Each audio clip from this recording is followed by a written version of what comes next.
श्री स्वामी समर्थ.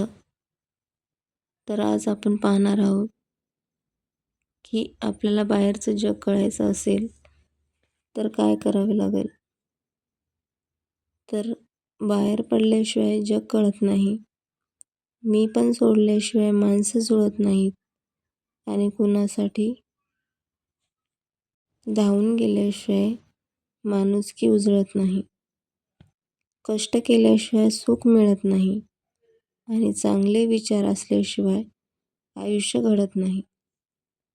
तर याचाच अर्थ असा की आपण जोपर्यंत आपल्या घरापासून, आपल्या माणसापासून जगात वेगळं असं राहत नाही किंवा जात नाही, तोपर्यंत आपल्याला बाहेरचं जग कसं आहे ते कळणार नाही.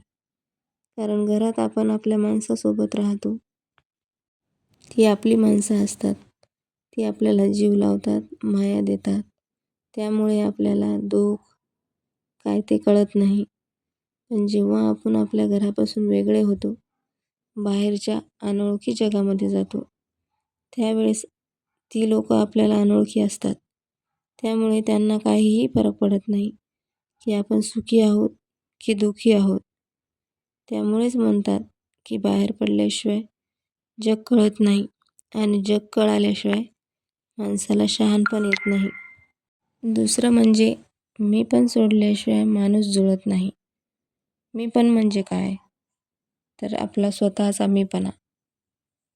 मी हुशार आहे, मी असं आहे, मी तसं आहे. जे स्वतःचाच विचार करतात आणि स्वतःच्याच जगामध्ये वावरत असतात, त्यांना लोकांचं काहीही पडलेलं नसते. लोक काय करतात, काय नाही, ते स्वतःलाच शहाणे असतात.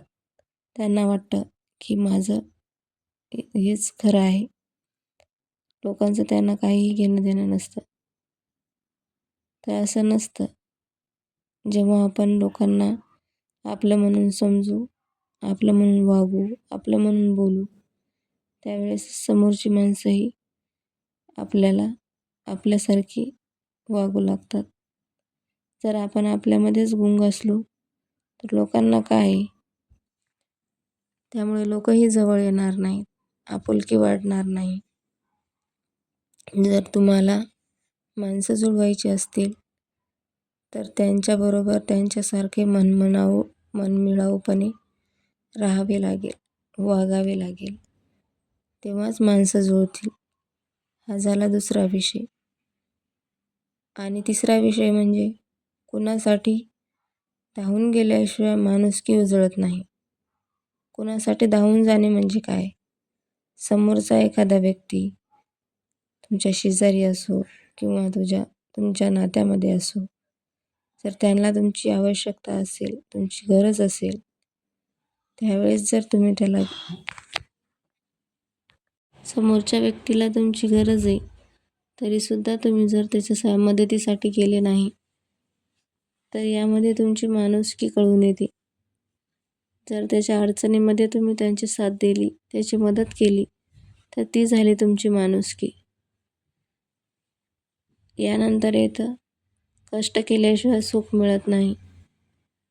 तर सुख मिळवायचं असेल तर कष्ट करावेच लागतात.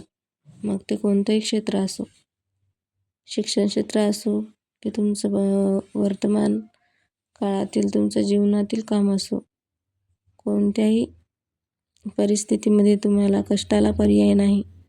कष्ट हे करावेच लागतील. त्यामुळेच तुम्हाला नंतर त्याचं चांगलं फळ मिळेल. आणि चांगले विचार असल्याशिवाय आयुष्य घडत नाही. जर तुमचे विचार चांगले असतील तर तुमचंही आयुष्य चांगलं घडतं. आयुष्य चांगलं घडण्याबरोबरच तुमच्या घरातील वातावरणही देखील चांगलं घडतं. जर तुमचे विचार चांगले आणि सकारात्मक असतील तर. हा व्हिडिओ तुम्हाला कसा वाटला तर कमेंटमध्ये नक्की सांगा.